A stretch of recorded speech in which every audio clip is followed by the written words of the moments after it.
My name is Lisa Matthews, and I'm 33 years old. I've been married to my husband, Thomas, for 8 years. We both work and live with my mother in my parents' house because our jobs are nearby. My father passed away before I got married, and I didn't want to leave my mom alone. My husband suggested, if you're worried about leaving your mom alone, let's live together. I was happy when he agreed to move into the house my father built for us. Even though it's old, it's filled with precious memories for my mom and me. My husband is the youngest of 3 brothers, and his mother, my mother-in-law, always favored his oldest brother. This made my husband feel left out and frustrated because he didn't have a strong position in his own family. He was okay with moving into my parents' home. That's why I decided to marry him. However, my mother-in-law didn't like the idea of us living in my parents' house. It felt like she thought I had stolen her son. His older brother and his wife already live in his family's home, so it was impossible for us to live there. Even if we wanted to, we were saving money to buy our own place, and I convinced my mother-in-law that it was best for us to live at my parents' house without paying rent. Although she had always shown more affection for her eldest son, when we decided to move out of her home, she suddenly became very concerned about Thomas. I never imagined it would be this complicated just to live away from his family. Our relationship with my mother-in-law has been difficult ever since we got married. Recently, my husband has become very concerned about her. After we got engaged, she suddenly started showing more affection to him, and I think he's happy to finally get attention from her. But now, he prioritizes her over everything. If I don't think about her needs first, he gets really upset. I've never treated my mother-in-law poorly. In fact, I try my best to be kind to her. But according to my husband, I treat my own mother better than I treat his mother. Of course, we never talk about this in front of my mom, but when we're alone, he often complains and whines about it. To make my husband happy, I try to visit my mother-in-law regularly. I always bring her favorite gifts and let her know in advance that I'm coming, but she's often not home, making it seem like she's avoiding me on purpose. Still, I feel like I have to keep visiting because if I don't, she'll complain to my husband that I never see her or bring anything. My sister-in-law, who's married to my husband's older brother, often apologizes when I give her the gifts to pass on. She seems to get a lot of criticism from our mother-in-law too and says it's hard on her as well. We're the same age, and we get along really well, which makes things a bit easier. I used to hope that my mother-in-law's attitude would soften over time, but even after 8 years of marriage, she still treats me the same. A lot has changed over these 8 years. My father-in-law passed away, and my brother-in-law and his wife had twin boys, adding to their already large family. Now, they have 5 sons, so their house is always busy and noisy. With so much happening, my mother-in-law has been feeling overwhelmed. My husband asked if we could let her stay at our house for a while to give her a break. Actually, my brother-in-law told my husband that his wife wanted some help around the house, but our mother-in-law didn't want to do any housework. Instead, she preferred to stay with us. We do have an extra room, but our house is very old and not in the best condition. I suggested to my husband that if my mother-in-law was going to stay with us temporarily, we might need to renovate our house to make it more comfortable. My husband seemed surprised, thinking I'd be against having his mother stay. I wasn't thrilled about it, but I agreed, hoping it would give my brother-in-law's wife some relief. Since my husband works for a construction company and knows a lot about renovations, I trusted him to handle everything. I told him, I'll leave it to you because you're the expert. It also seemed like a good opportunity to make the house safer for my aging mother by adding handrails and removing steps. During the renovation, my mother and I stayed at my sister's house, while my husband stayed in a temporary rental apartment with his mother. However, something shocking happened when the renovations were completed. Until that day, I thought the house was being remodeled into a comfortable place for everyone. As my husband showed me around, I noticed that the house was now much safer, with handrails and no steps, making it suitable for elderly people. He even added a hobby room for himself, which I accepted since he had worked hard on the renovation. But then I noticed something strange. There was no room for my mother or me. The room my mother used to use was now given to my mother-in-law. "Where's my mom's room?" I asked. I didn't care much about my own room, but it was odd that there was no space for my mother. My husband laughed and said, "I already showed you." Confused, I replied, "No, you hadn't. Show me my mom's room." "You and your mom get the 70-square-foot storage room," he answered casually. I couldn't believe my ears. The storage room was the smallest and darkest room in the house, with only a tiny window. I was furious. "Are you joking? Don't say such ridiculous things," I snapped. Suddenly, my mother-in-law stepped in and said, "It's been 8 years since you became my daughter-in-law, and you still don't know how to act like a proper wife. You're not fit to be a wife if you talk back to your husband." This house was beautifully rebuilt by Thomas. I stood there, shocked and speechless. "If you don't like that room, why don't you just get a divorce and leave?" My mother-in-law suddenly shouted. The word divorce hit me like a slap in the face, and I felt my patience snap. My husband, who was standing there, started laughing, as if he thought I'd never dare to leave him. At that moment, all the love I had built up over our 8 years of marriage disappeared. I finally realized what was really going on. "So, this was your plan all along," I said, glaring at my husband.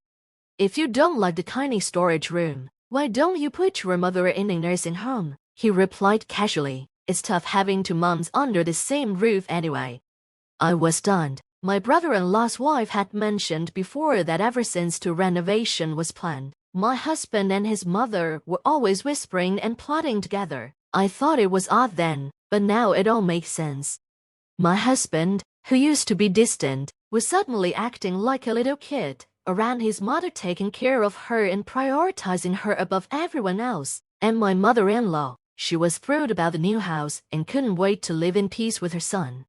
Watching them smile together, as if they had won some sort of victory, made me feel sick. Without saying a word, I grabbed my shocked mother's arm and stomped out of the house, making sure my footsteps were loud and firm, hoping it would at least leave some kind of impact behind. We left the house, hearing my husband and mother-in-law's laughter echoing behind us. I couldn't believe that after living together as a couple for 8 years, he could betray me like this. All I could think about now was how to get back at him. When we finally reached my sister's place, my mother and I were so drained we just collapsed. It was too overwhelming to even put into words. My mother, still in shock, whispered softly, "Do you think they've taken over our home?" Her words hit me like a punch. This was all because I trusted my husband's plan and left everything to him during the renovation. I had unknowingly handed over our home to them. "We have to take back our home house filled with so many memories. The house that Dad built for us," my mother whispered sadly. I squeezed her hand tightly. Half-hearted efforts wouldn't cut it. We couldn't just sit back and let them take over. "We're going to fight back," I said firmly. My mother looked up at me, confused. "What are we going to do?" "I have a plan," I told her. She seemed a little surprised, but then nodded. "If it's your idea, Lisa, I'll support you," she said.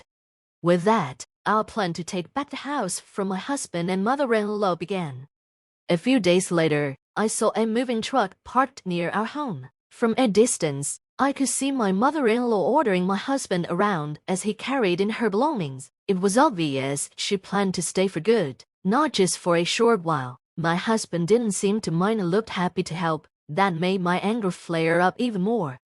After seeing what was going on, I immediately met with a lawyer and a real estate agent. I explained everything that had happened after the renovation and how my husband and mother-in-law had practically taken over our home. At first, the lawyer was shocked, but after hearing the full story, he was on our side. He and the real estate agent promised to help us however they could. 1 week later, I went back to the house. When I rang the doorbell, my mother-in-law opened the door with a bright smile.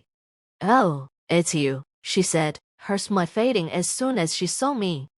"I have something important to discuss today, so I'm coming in," I said, walking straight into the house. "Oh, acting like you own this place. Ah, you forget it's actually my house." I added sarcastically as I stepped inside. The house was now filled with new furniture and appliances after the renovation. It didn't feel like the home I remembered from my childhood. Everything felt different, as if my memories had been erased. In the living room, my husband was sitting comfortably, like my mother-in-law. He looked annoyed to see me. "What's your problem barging into someone else's house like this? Haven't seen you in a while," he sneered. I took a deep breath. I had my lawyer with me and settled down to face my husband across the table. "What's this all about? Did you decide to move into a tiny studio apartment? Not much stuff can fit in a place like that," he mocked, making fun of me. I was furious at his attitude, but I stayed calm. I knew I was going to win today. "Before we go any further, I want to ask you something," I said. "Why did you turn my family home into this and push us out? I had thought we were living happily as a couple." "Sure, my mother lived with us, but we didn't have any big fights. His relationship with my mother seemed fine too. What made him change so much? Even if my mother-in-law was behind it, it was too extreme." My husband let out a big sigh, acting like I was bothering him. Then he sneered. "I got tired of pretending to be the perfect husband, always trying to be nice to you and your mother. I've been patient for a long time. I want to live with my mom. I don't care about anything else," he shouted, half yelling.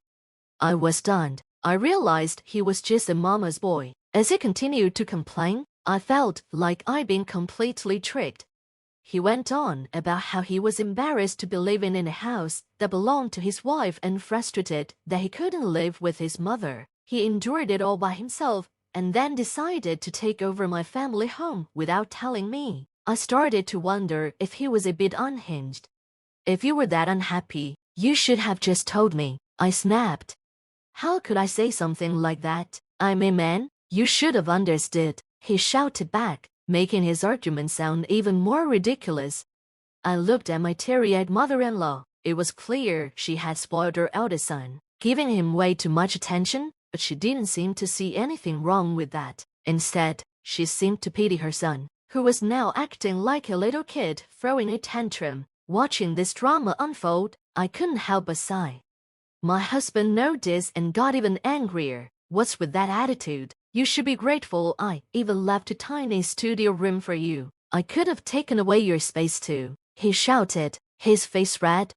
"Oh, how kind you are. What a generous son, giving your useless wife a small room," I replied sarcastically. He looked like he was waiting for me to back down, but I pulled out the divorce papers and placed them on the table. "Please divorce me. I don't want to stay married after being treated like this." Then, I showed him the house registration papers. "This house is under my name. It's one of the properties I inherited from my father." His face changed as he looked at the documents, realizing the situation. No, I won't divorce you. I did the renovation. Even if it's under your name, it should be ours. I'm not leaving," he shouted, refusing to back down. He understood that if we divorced, he would lose the house. "Even if you don't want a divorce, what made you think you could stay here? The house is in my name, it's my property. So, I sold it." I placed another document in front of my husband, a sales contract for the land and the house. Both he and my mother-in-law leaned forward, checking the names and dates on the paper. "Since the house is already sold, you need to move out right away. There are new buyers interested, so you should leave by today or tomorrow." I smiled as I delivered the news. Their faces turned pale. "Whether you divorce me or not, you cannot stay in this house. I don't want to see your faces anymore, so I want you to leave." "Wait, wasn't this his house?" my mother-in-law stammered, confused. She had always thought it belonged to my husband. My husband probably never imagined I would take such a drastic step. He seemed to believe I would just accept his betrayal and come to some sort of agreement, but I wasn't that forgiving, and I didn't have any love left for him. "Please discuss any details with my lawyer. Don't contact me directly." "If we get kicked out of here, where are we supposed to go? We thought we finally found a place to enjoy our retirement." My mother-in-law panicked. She never saw us as family, more like mates there to serve her. I was fed up and replied calmly, Why don't you go back to your old family home and live with your eldest son and his wife? But after making such a big deal about leaving, your older son might not even want you back, I added and laughed without waiting for the response. It hurt to sell my childhood home, but after being treated so disrespectfully, I knew I had to take a stand. The house was no longer the same. Filled with bad memories, I knew I made the right decision. 3 days later, my husband and mother-in-law hurriedly moved out. Since the house had been remodeled so badly, I decided to demolish it and put the land up for sale instead. Standing in front of the empty plot of land where our old house used to be, I felt a mix of emptiness, relief, and many other emotions. After we sold the house, my husband and mother-in-law went back to live at my older brother's home, but they weren't welcomed and quickly became a burden to my brother and his wife. Although my husband didn't want a divorce until the very end, he finally understood that my feelings for him had completely faded when I let my lawyer handle everything. My lawyer told me that my husband cried as he signed the divorce papers. My husband had always wanted to be his mother's favorite, but after all of this, his mother started to focus on pleasing my older brother instead. It wasn't long before my brother and his wife got fed up and kicked her out. In the end, my husband and his mother ended up living in a small apartment near his workplace. My husband, who had never lived on his own, was struggling, and my mother-in-law, who didn't like his small salary, had to do all the housework by herself. She complained every day. Now, my husband contacts me almost every week, begging to get back together because living with his mother is too difficult. But I ignore his messages. Even after everything that happened, he still believes we can't reconcile. He's truly foolish. I have no intention of remarrying. I've built a small house for myself and my mother on the piece of land left by my father. It's just a simple one-story home, but it's filled with things we both love. I'm still working, so we have no financial problems. My mother, who was heartbroken when we lost our old home, is slowly getting back to her old self. Even though we're no longer connected through marriage, my brother's wife often brings her children to visit us. She treats us kindly, just like before, and I'm really thankful for that. Our new life together has just begun. My mother and I smiled at each other, promising to enjoy whatever the future brings.